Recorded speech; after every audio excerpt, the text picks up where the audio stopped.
عام الحزن لما فقد نصيريه من البشر. النصير الأول بعد الله سبحانه وتعالى كان عمه أبو طالب، كان يدافع عنه في كل لحظة وفي كل وقت، وكانت السيدة خديجة كانت تخفف عنه الآلام والأحزان لما دخل النبي صلى الله عليه وسلم عليها وقال زوجوني زوجوني، فقالت له كلا لن يخزيك الله أبدا، إنك لتصل الرحم وتحمل الكلب وتكري الضيف وتعين على نوائب الحق، إنه النبي صلى الله عليه وسلم.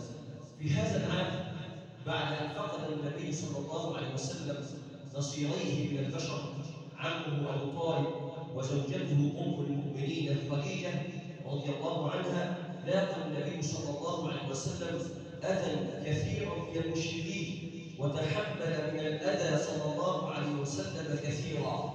النبي صلى الله عليه وسلم ذهب مكة، ترك مكة وذهب إلى الطائف.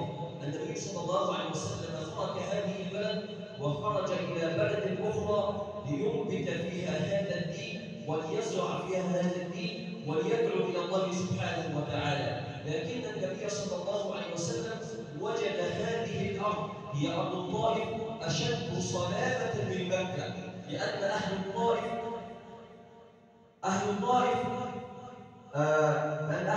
قالوا ألقوا سفهاءهم وصبيانهم وجنيهم بأن يلقوا النبي صلى الله عليه وسلم بالحجارة، حتى أدنوا قدم النبي صلى الله عليه وسلم في الدم، كان الدم يخرج من قدم النبي صلى الله عليه وسلم. ففي هذا الطريق النبي صلى الله عليه وسلم لجأ إلى ربه وتضرع إليه فقال اللهم إني أشكو إليك ضعف قوتي وقلة حيلتي وهواني على الناس، أنت رب المستضعفين وأنت ربي. درس مفيد من رحلة الإسراء والمعراج أن الإنسان حينما يبتلى وحينما تشتد به الدنيا بأن يلجأ إلى الله، بأن يتضرع إلى الله. الله سبحانه وتعالى هو القائل وإذا سألك عبادي عني فإني قريب أجيب دعوة الداعي إذا دعان فليستجيبوا لي وليؤمنوا بي لعلهم يرشدون. الله سبحانه وتعالى من فوق 7 سماوات أرسل إلى النبي صلى الله عليه وسلم أمين وحي السماء جبريل ومعه ملك الجبال. يا محمد السلام يملكك السلام، إن الله أرسلنا إليك لتأمرني بما شئت وكيف شئت. يا رسول الله لو أردت أن أطبق عليهم الأخشبين لفعلت، لكن ماذا قال صلى الله عليه وسلم؟ لا يا ملك الجبال لعل الله أن يخرج من أصلابهم من يقول لا إله إلا الله محمد رسول الله. ففي المحن بعد المحن تأتي المنح. في هذا العام عام الحزن الذي فقد النبي صلى الله عليه وسلم نصيريه من البشر، أراد الله سبحانه وتعالى أن يخفف على النبي صلى الله عليه وسلم كل هذا الأذى، فدعاه الله سبحانه وتعالى إلى رحلة أرضية وأخرى سماوية، رحلة الإسراء والمعراج. قال سبحانه سبحان الذي أسرى بعبده ليلا إلى المسجد الحرام إلى المسجد الأقصى الذي باركنا حوله لنريه من آياتنا إنه هو السميع البصير. فرحلة الإسراء هي رحلة أرضية تمت بقدرة الله سبحانه وتعالى من المسجد الحرام إلى المسجد الأقصى، من بيت الله الحرام إلى المسجد الأقصى بفلسطين. النبي صلى الله عليه وسلم ركب البراق صلى الله عليه وسلم، واهتز البراق عندما ركبه النبي صلى الله عليه وسلم، فقال أمين وحي السماء جبريل اثبت فإنه لم يركبه أحد أفضل من النبي صلى الله عليه وسلم. خروج النبي صلى الله عليه وسلم اختلفت الروايات، منهم من قال أنه خرج من بيت أم هانئ، ومنهم من قال أنه صلى الله عليه وسلم خرج من حجر الكعبة، وكل هذه الروايات صحيحة عن النبي صلى الله عليه وسلم. رحلة أرضية من بيت الله الحرام إلى المسجد الأقصى بفلسطين، وليعلم اليهود أنه صلى الله عليه وسلم هو خاتم الرسالات صلى الله عليه وسلم.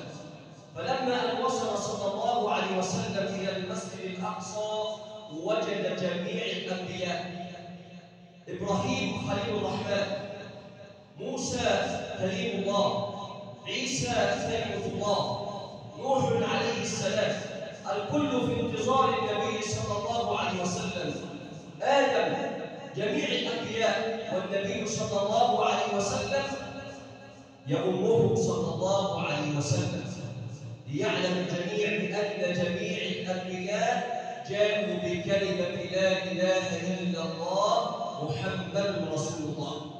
جميع الأنبياء يدعون للتوحيد، عبادة الله سبحانه وتعالى، وما أرسلنا من رسول إلا نوحي إليه أنه لا إله إلا أنا فاعبدون. فجميع الأنبياء كلهم يدعون إلى توحيد الله سبحانه وتعالى. النبي صلى الله عليه وسلم يصلي بهم إمام، ويخرج النبي صلى الله عليه وسلم من المسجد الأقصى فكان هناك تحية وهناك هدية. التحية بأن جبريل عليه السلام قدم للنبي صلى الله عليه وسلم كما تعلمون إناء فيه خمر وإناء فيه لبن وإناء فيه ماء، فاختار النبي صلى الله عليه وسلم الفطرة، اختار صلى الله عليه وسلم الفطرة، فشرب النبي صلى الله عليه وسلم اللبن وحمد الله سبحانه وتعالى. النبي صلى الله عليه وسلم هذه هي كانت الرحلة الأرضية في إيجاز شديد. كان هناك رحلة سماوية من المسجد الأقصى حيث سدرة المنتهى، فكان هناك هدية. الهدية بأن الله سبحانه وتعالى أنزل على النبي صلى الله عليه وسلم فريضة الصلاة، بأن الله فرض عليه الصلاة 5 صلوات في اليوم والليلة من 50 إلى 5. فالإنسان منا أن يتقي الله سبحانه وتعالى وأن يحافظ على الصلاة. النبي صلى الله عليه وسلم وهو في سكرات الموت يقول: الصلاة الصلاة وما ملكت أيمانكم. ونحن ما زلنا منا من لم يحافظ على الصلاة، ومنا من يتكاسى عن الصلاة، ومنا من يتركها بالكلية. والنبي صلى الله عليه وسلم يقول: الصلاة الصلاة وما ملكت أيمانكم. فالصلاة هي معراج روح العبد الله سبحانه وتعالى. الإنسان إذا وقف بين يدي الله سبحانه وتعالى هو الذي يحدد المعاد ليقف بين يدي الله سبحانه وتعالى.